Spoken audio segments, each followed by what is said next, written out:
ہم دونوں بہن بھائی دنیا کے ستائے ہوئے تھے۔ والد کی وفات کے بعد ہم کو در در کی ٹھوکریں کھانا پڑیں۔ رشتہ داروں نے چند روز سہارا دیا، پھر آنکھیں پھیر لیں۔ ہمیں کئی رشتہ داروں نے گھر کے ملازم کی طرح رکھا، سارا دن ہم سے کام لیتے، اس پر بھی 2 وقت کی روٹی احسان جتلا کر دیتے تھے۔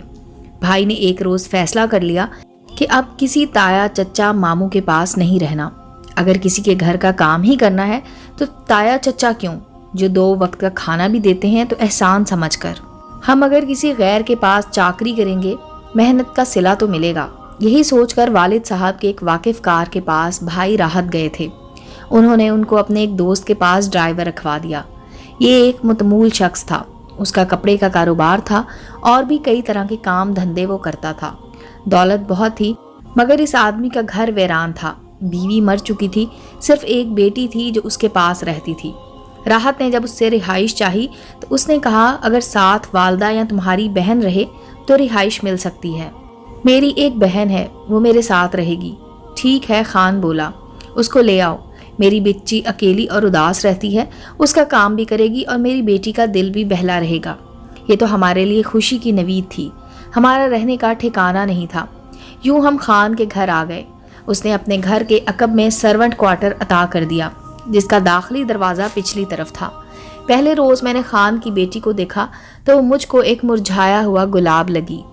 اس کا نام زرتاشا اور عمر 16 برس تھی۔ زرتاشا بی بی جب مجھے نظر آتی تھی، میں نے اس کے لبوں پر کبھی مسکراہٹ نہ دیکھی۔ صورت پیاری مگر آنکھیں بجھی بجھی تھیں، رنگت بھی زرد تھی، جیسے کسی نے اس کا خون نچوڑ لیا ہو۔ وہ تمام وقت گھر کی 4 دیواری میں قید رہتی تھی اور گمسم دیواروں کو تکتی تھی۔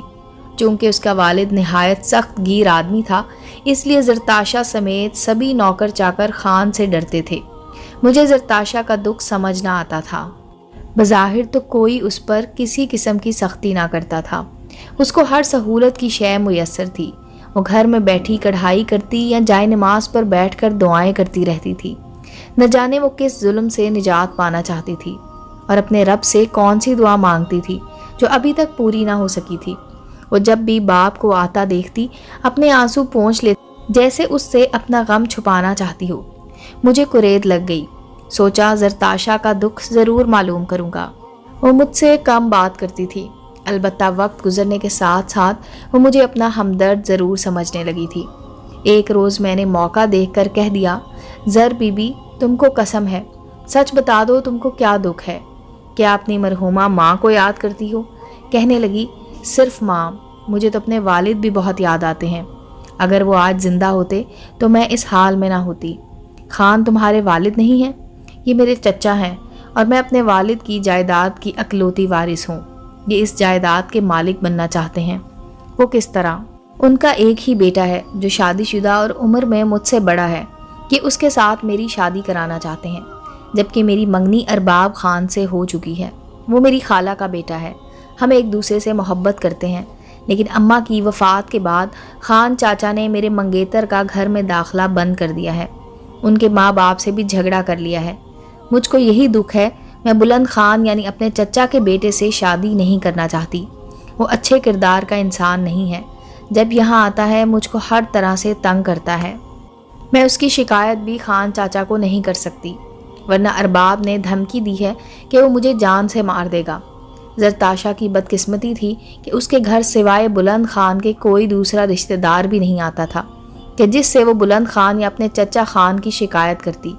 اسی وجہ سے وہ اندر ہی اندر گھٹتی رہتی تھی۔ بلند خان اکثر رات دیر سے گھر آتا اور صبح چلا جاتا، خواہ اس کا والد گھر پر موجود ہوتا یا نہ ہوتا۔ بھلا اس کو اس گھر میں آنے اور رہنے سے کون روک سکتا تھا؟ یہ اس کے والد کا ہی گھر تھا۔ پہلی بار جب میں نے بلند خان کو دیکھا ڈر گئی۔ وہ ایک لمبا چوڑا لہیم شہیم باروب آدمی تھا۔ اس کی عمر 35 سال ہوگی، جبکہ زرتاشا بمشکل 16 برس کی تھی۔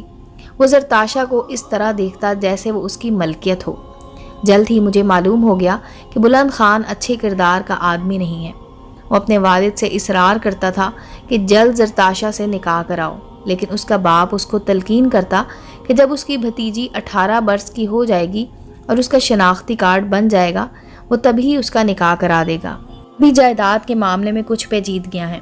مجھے یوں لگتا جیسے بلند خان زرتاشا سے شادی سے قبل ہی قربت کا خواہاں ہے، مگر اس حقیقت کا اس لڑکی نے میرے سامنے تو اعتراف نہیں کیا، مگر اس کے خوفزدہ رہنے کی وجہ سے مجھ کو شک پڑا کہ وہ بہت سے غم اپنے اندر چھپائے ہوئے ہے، اور اس کے تایا زاد نے کئی طرح کے اخلاقی صدمات بھی اس لڑکی کو پہنچائے ہیں۔ میں نے اپنے بھائی سے کچھ شکوک کا اظہار کیا تو اس نے کہا کہ زرتاشا سے پوچھو، ہم اس کی کیا مدد کر سکتے ہیں۔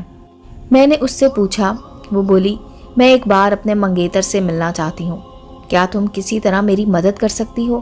میں 6 بچوں کے بدکردار باپ سے شادی نہیں کرنا چاہتی، میرا منگیتر بھی بااثر ہے، اگر اس کو میرے حالات کا علم ہو جائے تو کسی طرح مجھے ان لالچی رشتہ داروں کے چنگل سے نکال کر لے جائے گا۔ میں نے راحت کو بتایا، اس نے کہا ہم اس لڑکی کی مدد کریں گے بشرط کہ ہمارا معاملہ درمیان میں نہ آئے، ورنہ خان ہم کو معاف نہ کرے گا۔ اب زرتاشا کو ہم پوری طرح اپنا ہمدرد اور دوست سمجھنے لگے تھے۔ میری غم گساری سے اس میں جینے کی امنگ پیدا ہو گئی۔ ایک روز خان کسی کام سے سرحد پار چلا گیا تو زرتاشا نے کہا کہ میں تم کو ارباب کا پتہ دیتی ہوں، راحت سے کہو کہ اس کو بلا لائے، میں اس سے ملنا چاہتی ہوں۔ ایسا موقع پھر نہ آئے گا، کیونکہ اس بار بلند خان بھی خان چاچا کے ساتھ گیا ہے۔ اس نے بتا دیا تو راحت نے جا کر ارباب خان کو معاملہ بتا دیا، وہ اسی وقت ساتھ آ گیا۔ زرتاشا اس سے مل کر بہت روئی، اپنے چچا اور چچا زاد کی نیت اور ارادوں سے اس کو آگاہ کیا۔ ان کے بیچ اور کیا باتیں ہوئیں نہیں معلوم، مگر اب زرتاشا بہت خوش تھی، جیسے امید کی کوئی کرن اس کے ہاتھ لگی ہو۔ وہ مجھے کہتی تھی کہ پہلے تو میں مرنا چاہتی تھی، مگر اب میں جینا چاہتی ہوں۔ میں بھی یہی سمجھتی تھی کہ اس کو اس کے منگیتر کا ساتھ مل گیا تو اب وہ ضرور اپنی خوشی اور آزادی کا منہ دیکھے گی۔ اب زرتاشا اور ارباب بہت محتاط ہو کر ملنے لگے، لیکن محبت بعض دفعہ گرد و پیش سے بے نیاز ہو جایا کرتی ہے۔ ایک بار ان کی ملاقات گھر کے کسی نوکر کے علم میں آ گئی۔ اس نے ارباب کو زرتاشا سے باتیں کرتے دیکھ لیا اور خان کو بتا دیا۔ دوسرے روز اس سنگدل شخص نے ارباب کو کسی طرح اٹھوا لیا اور پھر گاڑی میں اس کے ساتھ زرتاشا کو بھی بٹھا کر ایک پہاڑی پر لے گیا۔ چونکہ میرا بھائی ڈرائیور تھا، وہ بھی ساتھ گیا تھا۔ راحت نے جو نظارہ دیکھا وہ عمر بھر نہ بھلا سکے گا۔ اس نے مجھے بتایا کہ خان نے اپنی بھتیجی کے منگیتر ارباب کو مجبور کیا کہ اس کی یہ سزا ہے، وہ زرتاشا کو خود اپنے ہاتھوں سے ہلاک کر دے گا، ورنہ وہ اس کو ہلاک کر دے گا۔ شاید کہ انسان کو اپنی جان زیادہ پیاری ہوتی ہے۔ جب خان نے پستول ارباب خان کی کنپٹی پر رکھ دیا تو اس نے زرتاشا کو نہ چاہتے ہوئے بھی گولی مار دی۔ واقعی انسان بہت خود غرض ہوتا ہے، وہ چاہتا تو اپنی جان دے سکتا تھا، مگر اس کو اپنی جان زرتاشا کی جان سے زیادہ پیاری لگی۔ یہ رودات سن کر اس روز میرا بھائی راحت بہت رویا تھا۔ اس نے کہا کہ مجھے آج بھی اس کا وہ بے بس چہرہ یاد ہے، وہ کسی ننھی منی چڑیا کی طرح کانپ رہی تھی۔ وہ جینا چاہتی تھی، زندہ رہنے کی خواہش کوندے کی لپک بن کر اس کی آنکھوں میں التجا کر رہی تھی کہ مجھ کو مت مارو، مجھے جینے دو۔ کتنے ہی مشکل حالات کیوں نہ ہو، انسان پھر بھی جینا چاہتا ہے کہ زندگی بڑی پیاری شے ہے۔ زرتاشا تو مشکلات سے نجات پا گئی، اور اس کی اپنے منگیتر کے ہاتھوں ہلاکت کی وجہ شاید خان کے دل کو وقتی تسکین مل گئی ہو، مگر بعد میں ہم نے اس شخص کو مضطرب اور پریشان ہی دیکھا۔ یقیناً انہوں نے بھتیجی کی وراثت بھی لے لی ہوگی، مگر دل کا سکون نہ تو خان کو ملا اور نہ ہی ارباب کو، جس کو خان نے عمر بھر زرتاشا کو ہلاک کرنے کے تعصف میں جلنے کے لیے زندہ چھوڑ دیا تھا۔ اس واقعے کے بعد بھی ہم نے خان کے پاس 8 برس گزارے۔ چونکہ وہ میرے بھائی راحت کو پسند کرتا تھا، اس لیے اس کو ملازمت سے برخاست نہیں کیا۔ وہ میرے بھائی کا ہر طرح سے خیال رکھتا تھا۔ جب میری شادی کا مرحلہ آیا تو مجھے کافی جہیز دے کر ایک بیٹی کی طرح رخصت کیا۔ اس نے ہم سے کوئی وعدہ نہیں لیا تھا، پھر بھی ہم نے اس راز سے پردہ نہیں اٹھایا اور نہ کبھی زرتاشا اور ارباب کے بارے میں لب کھولے، یہاں تک کہ خان کی وفات ہو گئی۔ اس کے بعد راحت نے ملازمت چھوڑ دی، کیونکہ جو بات خان میں تھی بلند خان میں نہیں تھی، لہٰذا ہم نے اس سے کنارہ کرنا ہی بہتر سمجھا۔ اس دنیا میں کیا کیا راز پوشیدہ ہیں، خاص طور پر سیاہ سنگلاخ پہاڑوں کے سینے میں ایسے راز دفن ہیں جو کبھی کسی پر عیاں نہیں ہو سکتے۔ امید ہے دوستو سٹوری اچھی لگی ہوگی۔ چینل کو لائک اور سبسکرائب کریں اور بیل آئیکن کا بٹن دبانا مت بھولیں تاکہ ہر نئے آنے والی سٹوری کا نوٹیفیکیشن آپ کو مل سکے۔ ملتے ہیں اگلی سٹوری کے ساتھ۔